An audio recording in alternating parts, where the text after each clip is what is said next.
Topik kepemimpinan selalu menjadi topik yang paling mendapat perhatian, tidak hanya di kalangan para pemimpin, tapi juga calon pemimpin. Kepemimpinan itu sifatnya dinamis, selalu berkembang mengikuti pola perkembangan zaman, dan memang selalu merupakan hal yang menarik untuk dibahas. Kepemimpinan itu nggak pernah bicara soal posisi atau jabatan. Karena kepemimpinan sesungguhnya adalah tentang pengaruh atau influence. Leadership is influence, kata John Maxwell, sang pakar kepemimpinan. Dengan kata lain sebenarnya, dimanapun level kita bisa memimpin. Entah kita ada di bawah atau kita ada di tengah, kita bisa memimpin. Seringkali yang menjadi masalah adalah ketika kita berusia muda, berada di level kepemimpinan di middle atau di tengah atau mungkin yang ada di bawah. Pemimpin di atas kita itu nggak percaya, malah terkadang terkesan meremehkan. Tentunya ini sering atau bukan hal yang asing lagi ya kan. Entah itu dalam kepemimpinan di kantor, di gereja, ataupun dalam organisasi apapun itu. Leading up bukanlah suatu kemustahilan. Justru ini adalah satu hal yang sangat mungkin untuk dilakukan. Caranya gimana? Sesuai dengan definisi kepemimpinan tadi, leadership is influence. Kepemimpinan adalah pengaruh. Bagaimana kita memimpin diri sendiri untuk kemudian menjadi pengaruh yang mempengaruhi orang lain. Entah itu orang yang kita pimpin atau para pemimpin yang ada di atas kita. Untuk menjadi pengaruh diperlukan satu hal, yaitu keteladanan. Seringkali orang muda dianggap remeh, tapi menarik. Dalam Alkitab, ada sebuah ayat yang selalu menjadi pegangan bagi setiap para pemimpin muda yang saya yakin setiap orang mengetahui ayat ini. Yaitu pesan Rasul Paulus kepada anak rohaninya yaitu Timotius. Di dalam 1 Timotius 4 ayat yang ke-12. Jangan seorang pun menganggap engkau rendah karena engkau muda. Jadilah teladan bagi orang-orang percaya dalam perkataanmu, dalam tingkah lakumu, dalam kasihmu, dalam kesetiaanmu, dan dalam kesucianmu.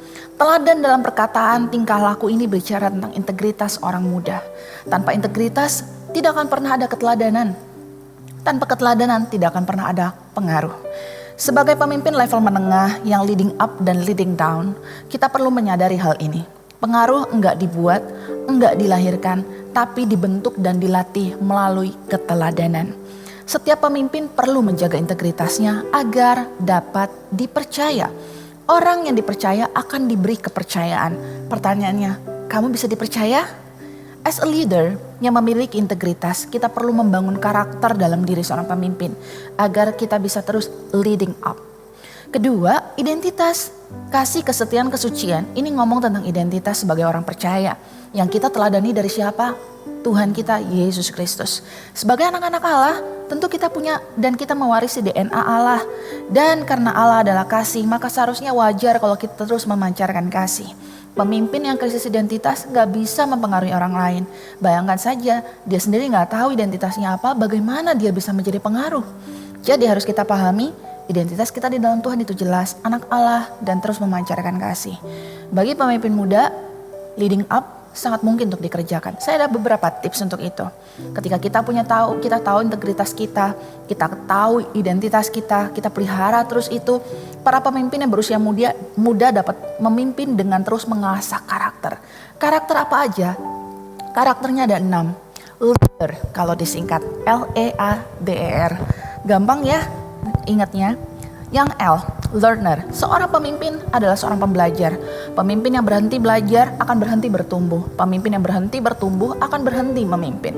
Sekali lagi, gak peduli posisi kita ada di mana saat ini. Gak peduli jabatan kita apa sekarang ini. Kita perlu sadari satu hal, jangan pernah berhenti belajar. Kita bisa belajar dari pengalaman orang lain, dari buku yang kita baca, dari berita atau kisah yang kita dengar, atau peristiwa yang kita lihat. Yang kedua, yang I, leader yang I, itu excellent. The difference between ordinary and extraordinary is that little extra. Menjadi orang dengan spirit of excellence berarti sedang membangun, menumbuhkan integritas, yaitu jujur dan dapat dipercaya, punya kompetensi, selalu upgrade diri dengan skill tadi belajar, kemampuan dan produktivitas yang terus menghasilkan, serta menjadi orang yang terus menginspirasi. Jadi orang yang punya tujuan, jadi orang yang visioner. Ada sebuah kutipan ayat Alkitab yang saya selalu sukai, yaitu di Kolose 3 ayat 23. Apapun yang kamu perbuat, perbuatlah dengan segenap hatimu seperti untuk Tuhan dan bukan untuk manusia. Ini adalah dasar dari Spirit of Excellence tadi, di mana kita menjadi pribadi yang excellent, dan ini berlaku di semua yang kita lakukan, termasuk ketika kita melayani Tuhan. Layani dengan semangat yang unggul agar pelayanan kita kelasnya bintang 5. Yang ngebedain pelayanan kelasnya kaki 5 sama bintang 5 itu apa? Hati. Ketika kita memimpin setengah hati, hasilnya juga setengah jadi. Ketika kita memimpin dengan sepenuh hati, hasilnya akan menyentuh hati. Jadi keren banget kalau kita bisa punya spirit of excellence. Yang ketiga, attitude. Attitude is a little thing that makes a big difference, kata Winston Churchill. Attitude atau sikap itu perlu sekali untuk dikembangkan dalam diri seorang pemimpin. Sebaiknya pemimpin yang ingin mengubah sesuatu diawali dengan perubahan sikap kita terlebih dahulu. Kembangkan respon daripada reaksi. Sikap kita di awal suatu pekerjaan akan menentukan hasilnya sukses atau gagal. Bahkan sikap kita bisa mengubah persoalan yang berat jadi berkat. Kemudian lanjut lagi yang D, dreamer. Seorang pemimpin adalah seorang pemimpi. Rasanya gak muluk kalau kita katakan itu. Mengapa? Karena pemimpin pasti punya mimpi-mimpi yang ingin direalisasikan.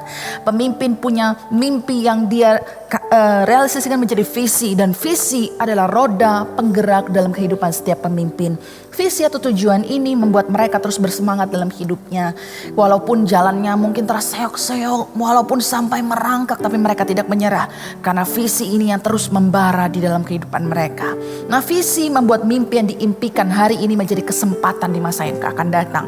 Tapi jangan lupa satu hal, tanya Tuhan tentang visi ini. Jangan sampai kita kejar apa yang jadi ambisi kita, bukan visi Tuhan.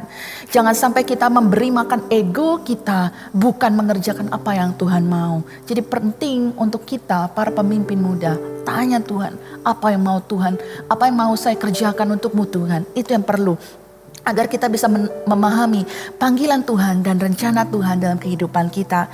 Kemudian lagi, E, encourage. Seorang leader harus menginfluence orang lain sedemikian rupa. Seorang leader harus bisa membangun pengaruh, sehingga pengaruhnya itu bisa membangun orang lain, menyemangati orang lain, bahkan pengaruhnya bisa kembali membangun harapan yang hampir padam. Itulah fungsi encouragement.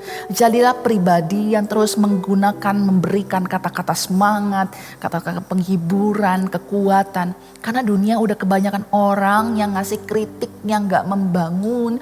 Dunia udah kebanyakan orang yang cuman hate speech doang. Dunia udah kebanyakan orang yang melemahkan semangat. Jadilah orang yang memberikan semangat, kata-kata penghiburan, kekuatan. Be an encourager. Kemudian terakhir, R, responsibility. Yang artinya tanggung jawab. Tanggung jawab membuat kita bisa diandalkan. Ketika melakukan kesalahan, janganlah buat alasan. Karena alasan bukan pembenaran. Jangan lemparkan juga ke orang lain. Mari kita belajar untuk bertanggung jawab. Mereka yang bertanggung jawab menunjukkan bahwa mereka adalah orang-orang yang bisa diandalkan. Mereka bertumbuh. Karena dalam bertanggung jawab kita bertumbuh di sana. Dalam pertumbuhan kepemimpinan selalu ingat ada ruang untuk kesalahan. Dan itu adalah hal yang normal. Kesalahan membuat kita bertumbuh. Kesalahan membuat kita belajar. Dan belajar terus membuat kita bertumbuh. Itu adalah hal yang normal. Selama kita mau berjuang, kita mau perbaiki. So terakhir, sebagai pemimpin, mau kita leading up or leading down. Satu hal yang membuat kita dapat memiliki pengaruh, yaitu komunikasi yang baik. Ini penting. Komunikasi bukan hanya seni berbicara, tapi juga seni mendengar. Jadilah pribadi yang mendengarkan. Mendengarkan adalah emas. Dengarlah dengan hati. Sehingga kita bisa mendengar dengan baik, menyimak dengan baik, dengan seksama. Untuk kita bisa mengerti apa keluhan atau apa saran dari orang-orang yang kita pimpin. Atau bahkan dari atasan kita, para pemimpin kita. Kita mendengar untuk mengerti, bukan untuk membalas. Ketika kita belajar mendengar, kita sedang belajar untuk menguasai diri. Kita belajar untuk percaya kepada orang lain. So, akhir kata selamat belajar, selamat bertumbuh. Ingat bahwa kepemimpinan bukanlah posisi atau jabatan. Kepemimpinan adalah pengaruh. Seperti teladan kita, Yesus Kristus yang gak punya posisi atau jabatan apapun. Pada saat itu, bahkan setelah kematiannya 2000 tahun yang lalu, gema dari pengaruhnya masih terus bergema sampai hari ini. Tuhan Yesus adalah teladan sejati bagi setiap pemimpin. Selamat memimpin, Tuhan Yesus memberkati.